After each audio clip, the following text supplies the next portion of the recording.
you guys, this is Blacklist of the Abyss, and you're watching my review for World Trigger Chapter 62. Alright, and the first thing in this chapter that's worth talking about is that Anandora actually acted on his own when he went to attack Border HQ. Okay, so, Rain. Mira wanted to know if Rain wanted Anandora to be forced back. Alright, and he says no, because he can use this as an excuse to recall him. Alright? And at first I thought that I meant like, wait, so you don't want him to be forced to return, yet you want him to return. That doesn't make sense. But then I started thinking maybe he can't mean recall in that sense. So then I started thinking recall. And then I started thinking about how a company will put out a faulty product and then they'll have to recall that. So I was thinking maybe that's what he means, like he wants to get a new black trigger or something like that. Because the black triggers are like part of their body, right? So I don't think they would be born like that, right? It was probably explained before and I just don't remember. But it's like freaking 1:30. I'm tired. And I'm just too lazy to go back and check at this point in time. But and plus the review's already late as it is. So, but I don't know. Maybe the black triggers, the triggers being a part of them is artificial. No, I do remember it being talked about. I just don't remember exactly what Replica said. Oh well, whatever. The point is that maybe when he says recall, it means like he got Anandora in his group and now he wants to kick Anandora out and get someone else instead. I don't know, something like that. But I don't know. I don't feel like looking up every single definition of recall. This review is so bad already because I just don't feel like doing anything. But yeah, I just a theory or two. Probably not the case at all, but hey, I tried. All right. The rest of the chapters, Reiji and Visa and Hughes. And Reiji, he's using traps and strategy to try and hold them there so that they don't move anywhere else or move closer to him and closer to defeating him. Right? And Visa decides that he's going to take over the fight for Hughes. Right? And this guy's so interesting because it's like the way he talks to Hughes and other people, it's almost as if he's a butler or something like that. He's a butler for everyone, and the way he treats people, the way he talks to people, the way he refers to them, it's like he has respect for everybody. So it makes you think he's like the butler of the group and that he's like towards the bottom.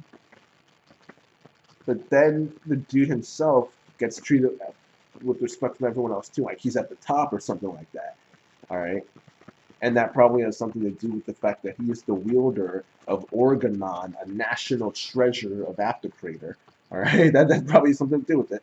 All right, but I don't know. I just think Visa is so interesting with the way he interacts with others and the way others interact with him.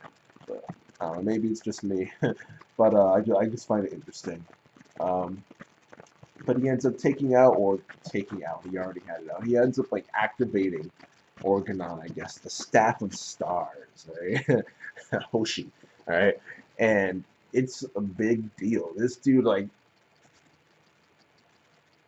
cuts all the buildings apart like that, alright?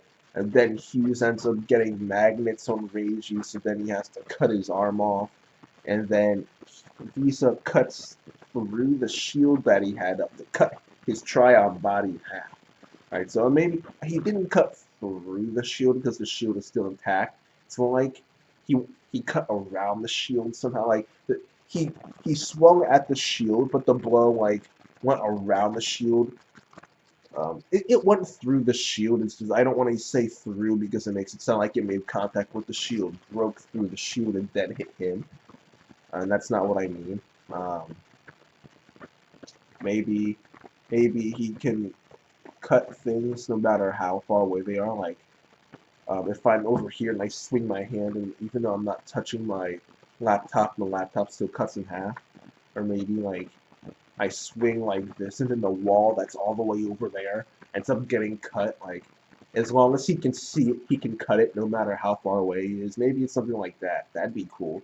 It'd be really freaking OP, but it'd be cool still. So I think that would be cool, but I don't think it's anything like that, unfortunately. Um,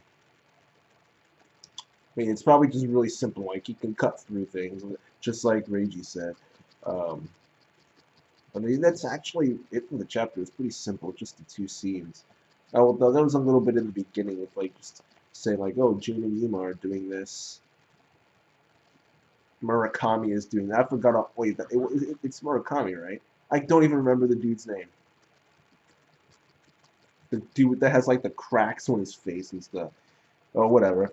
Um, that's it. That's it for the chapter. It's really just those two scenes. So I'll give this one a 7 out of 10. I thought it was cool just because Visa is awesome. Plus, we got the Organon stuff. Replica had a line about how because it's a national treasure, it's weird for Crater to let Organon out of the country or the planet or whatever, and all the way to Medan. And so that's interesting. So that's a little something there. So that with Visa plus Organon in general and the whole national treasure business. All right. Hopefully Nicolas Cage doesn't just show up next week. Trying to steal it. Actually, no, that'd be pretty funny. I'm not gonna lie and laugh if that happened. But yeah, it was a cool chapter. So I'll give it a 7.5 out of 10, just because it has stuff that can be important later. But yeah, that's it, you guys. Rate, comment, subscribe, and I'll see you guys next time.